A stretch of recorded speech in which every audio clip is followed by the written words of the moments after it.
A chuva atrasou o MotoGP em Goiânia, mas o detalhe mais importante não foi a água na pista, foi o que ela expôs. Logo nas primeiras horas da sexta-feira, a programação precisou ser refeita, o acesso ao paddock voltou a ser tomado pela água e equipes passaram a operar sob pressão para evitar que o problema crescesse ainda mais. Isso parece apenas um contratempo climático, só que, em eventos globais, o que define a leitura não é só o imprevisto, é a resposta. Foram cruzadas informações da reprogramação oficial, relatos da operação no circuito e o peso simbólico de Goiás recebendo uma vitrine internacional para entender uma pergunta que ficou no ar. Quando a chuva aperta e o cronograma trava, o que realmente está sendo testado ali? Porque talvez o MotoGP não tenha colocado apenas pilotos à prova. Talvez tenha colocado Goiás inteiro no limite. Antes de aprofundarmos, se inscreva no canal e diga nos comentários de onde você está nos assistindo agora. Vou ler todos. E uma coisa que muita gente me pergunta: como esses vídeos de notícias são feitos? Foi com vídeos simples assim que muitos canais conseguiram monetizar no YouTube. Se você quiser aprender como criar canais nesse formato, deixei um e-book no comentário fixado. É só acessar o link para entender como funciona. Tinha medo de me cortar fazendo a barba. Testei o Philips One Blade e foi outra história. Corta, apara e alinha sem irritar a pele. Dá para usar no seco ou no banho. Depois disso virei fã. Link no primeiro comentário afixado. A sexta-feira começou fora do roteiro. A Moto3 deveria abrir o dia, mas a chuva mudou tudo. O treino atrasou mais de uma hora e esse foi só o primeiro sinal. Porque quando um evento global perde o controle logo no início, o problema raramente fica só na pista. A água começou a se acumular. Pontos do circuito ficaram comprometidos. Lama apareceu em áreas críticas.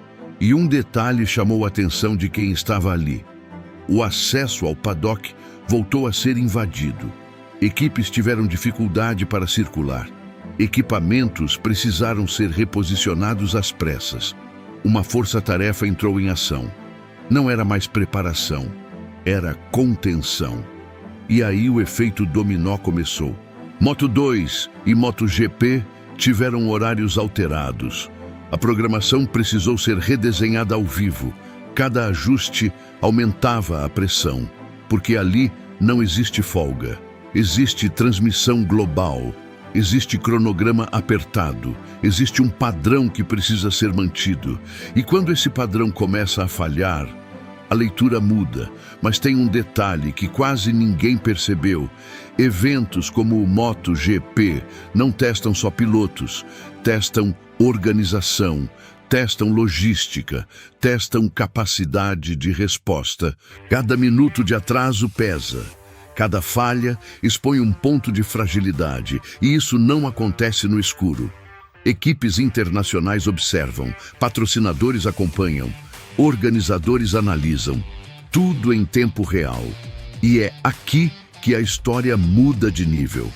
Porque Goiás não estava apenas recebendo uma corrida, estava sendo colocado sob avaliação, não declarada, não anunciada, mas real. Em outros países, situações parecidas já aconteceram. Chuva faz parte do jogo, mas o que define o resultado não é o problema, é a reação. Velocidade de resposta, eficiência, controle. E aqui começa a parte mais importante. Quando o acesso trava, quando a operação precisa ser reorganizada ao vivo, quando a equipe entra em modo emergência, o que está em jogo deixa de ser o evento. Passa a ser a capacidade de sustentar grandes operações globais.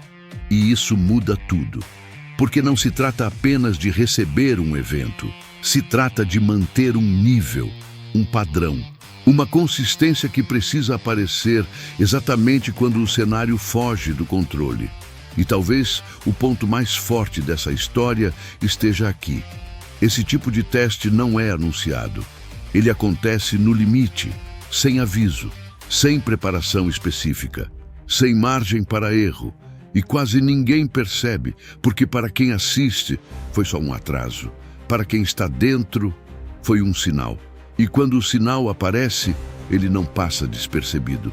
Goiás entrou no radar global ao receber o MotoGP. Isso é fato.